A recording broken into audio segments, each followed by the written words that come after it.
So I call this gun Project Loki now, or just Loki, something like that.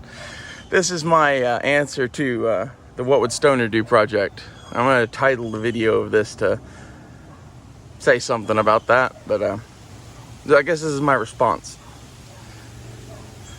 So I have different tastes in guns. I wanted one gun to do what I need an ar15 to do in the apocalypse, kind of, and this is where I ended up. It was heavily influenced by the What Would Stoner Do shit, but it was also influenced by a lot of shit that I was doing. And this is how we ended up at like this pseudo Vietnam carbine with an optic and a bayonet.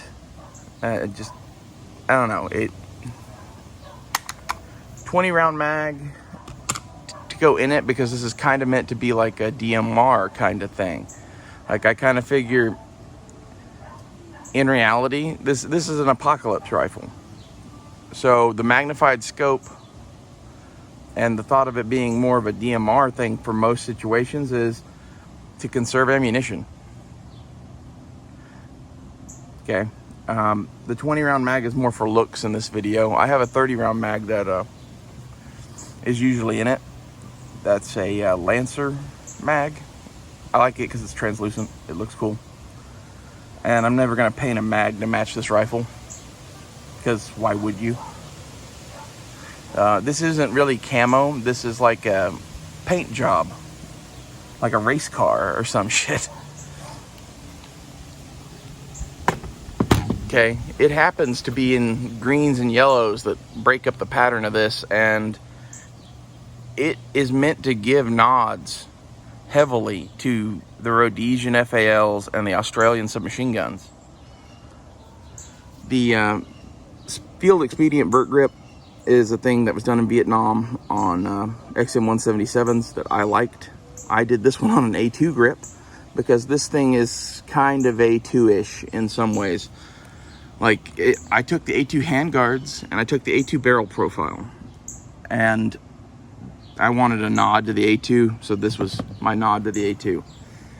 The reason it's not, you know, an A2 with an A1 stock on it, basically, is this lower. I always liked the Cav Arms lowers. I've had many of them. I used to like them because I could pick them up at gun shows for like 50 bucks. Nobody wanted them. And they're super light, and I like the stock. And I liked the old Cav Arms grip once I modified it. This thing, I just put one wrap of fucking vet tape around. It's perfect. Thank you, KE Arms. The upper on this gun is a Palmetto State phosphate. I don't think I need better than that. I believe it's chrome lined. Other than that, like, I didn't spend much money on it. The light. This is controversial, I know it will be. This is an experiment. This is the light that it's replacing. And my thought is, does this hold up under recoil, basically? Because if it does, this is enough light for me to use this gun for what I would need to use it for at night. And it's super fucking lightweight. And you can twist this head to turn it off. So this light has many advantages, basically, and I'm trying it out. The optic is a Weaver Caspa 2-7. It's a $100 scope from back in the day. Those are going to be more money here pretty soon, because Weaver makes good shit. This is a scope worth many more times than what I paid, I think. The sights on this, I've got the front iron sight, right? I did a Magpul Pro. I think the Magpul Pro is pretty much about the best rear iron sight that you could buy for the money. The sling on this is another Vietnam throwback. This is a USGI carry strap from Vietnam that's been modified into this, but the cool part is they put this nifty hole there and they didn't even fill it up with some bullshit. Good job, guys. Like, everyone I've heard is like, I'd have to buy the extra cup to put in the thing for the sling mount. Fuck you. They made it cheaper. This works. I'm happy with this. Give me a fucking hole through the stock that I could do shit to. This lower wasn't made for you if you wanted to have a fucking QD cup there. Thank you, KE Arms. This rifle is basically built with the idea that you can ditch this scope. Because, again, this is a daylight rifle mostly. And in daylight, I'll rock that. Okay, if something happened. And like this is, again, this rifle is for shooting in the daytime. Nighttime shooting in the modern world is complex.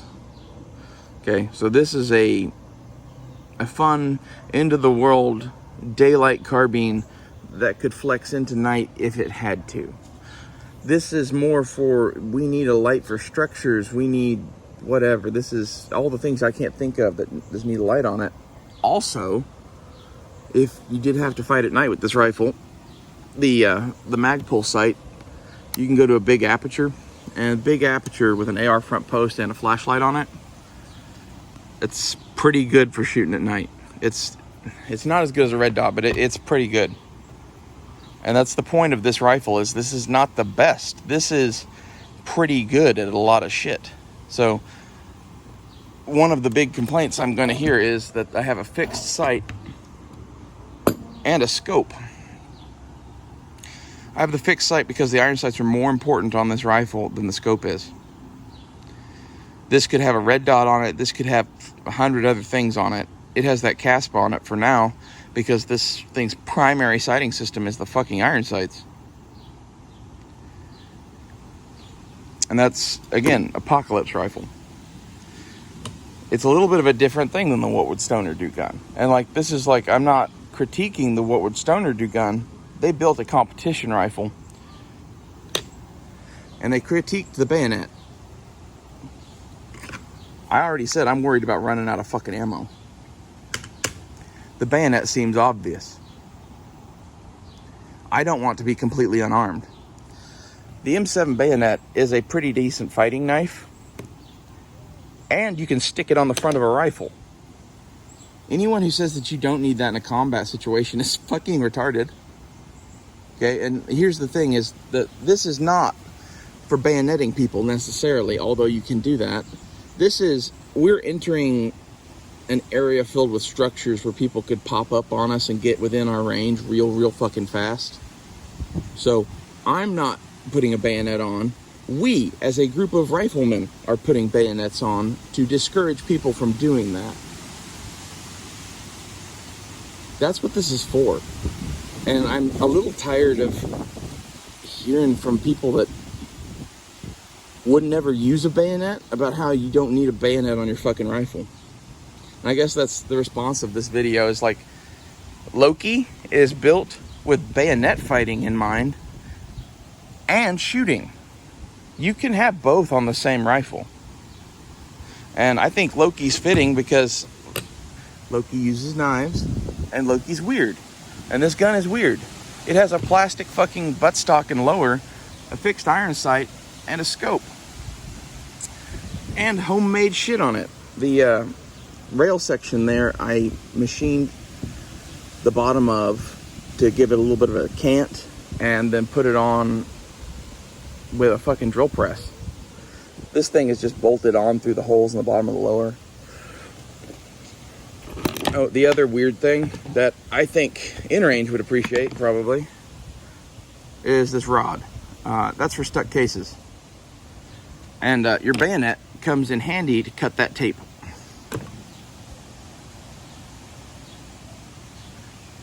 This is from a Mosin-Nagant Type 53.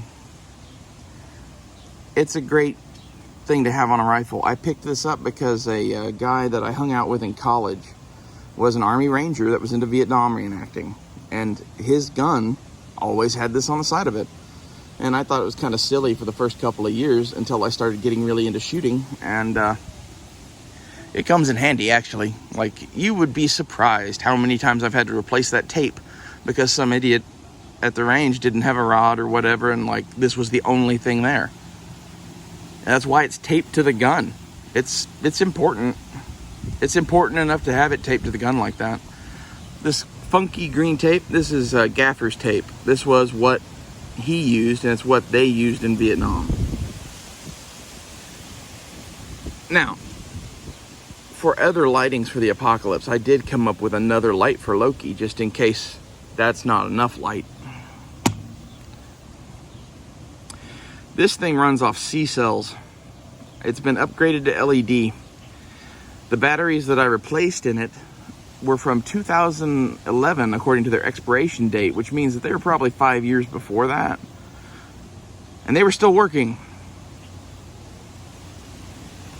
I don't know how long these batteries would last with the LED upgrade, but it's pretty bright. It projects a big spot. And it is heavy. I know what you're gonna say. That's a heavy light. It's meant to be. It's the light for the apocalypse. I really don't think you could kill that thing.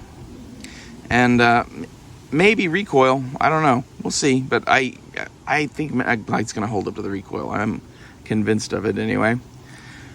My plan is to find someone with a belt-fed machine gun that has a rail mount on it and let them try this.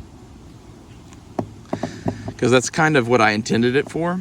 Was the FAL I was thinking about turning into kind of a squad automatic weapon, and I was going to put this on it because it's pretty light for a squad automatic. And I think this is cool. This is an ACOG mount that I just bolted this fucking flashlight to. It's not the solidest mount in the world, but it's pretty good. So that's now Loki's other light. Various options, I guess. I don't know. Tell me what you guys think. What the fuck? There's like a loudspeaker or something playing music. My point on this rifle is that an AR-15 is plenty accurate for me to do everything I need to do with it. I could spend more money on this scope, but this one is light, and I like it. I could spend more money on lights, but these are light, and I like them.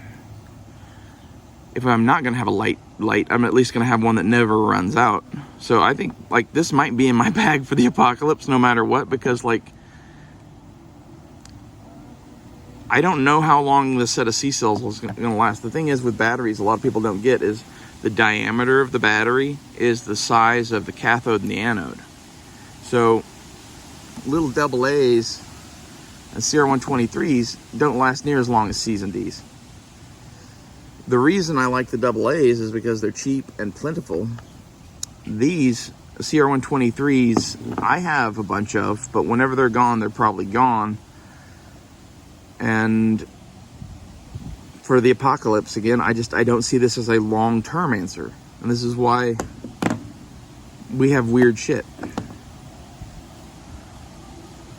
So it's like, I build your rifle for what you're planning to do with it. I think the in-range TV rifle, the What Would Stoner Do rifle, is a good gun. I do not think it's worth what they're charging. This gun will do everything that I need it to do, and this was $130 and this was $250, I think. This was $100 and the mount was $40. You don't want to know. This light is the light that you're probably going to want to get, and the mount is $25 and this light is like $60 or $65. This is not an expensive thing. Your shit does not need to be expensive to work. Okay?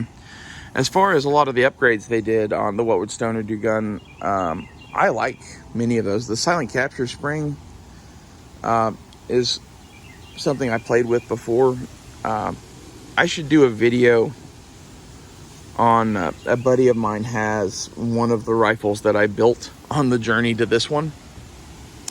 that has a JP silent capture spring. Oh no, it doesn't. It had a short stock, never mind. But it had a carbon fiber free float tube and a much nicer barrel and a whole bunch of other shit. Like, I have to look at my list again. I've built at least 100 AR-15s in my life. This is the culmination of that. And this is one cheap beater gun for the end of the world. This is what I want. The AR-15s that I enjoy shooting don't have this shit on them. The one I enjoy shooting is this one. It's kind of M16-ish with iron sights. So for having fun with an AR-15, I want this. What you're looking at is, okay, so now we're putting the iron sights away.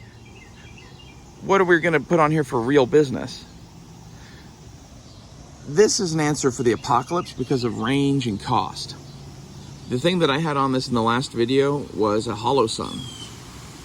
And I love hollow sun red dots, and I wouldn't hesitate to put one of those on here. I'm showing this as an option, basically. And I like it because the hollow sun doesn't really give me any other capabilities. Iron sights plus the optic give me a lot of different capabilities and flexibility. Okay.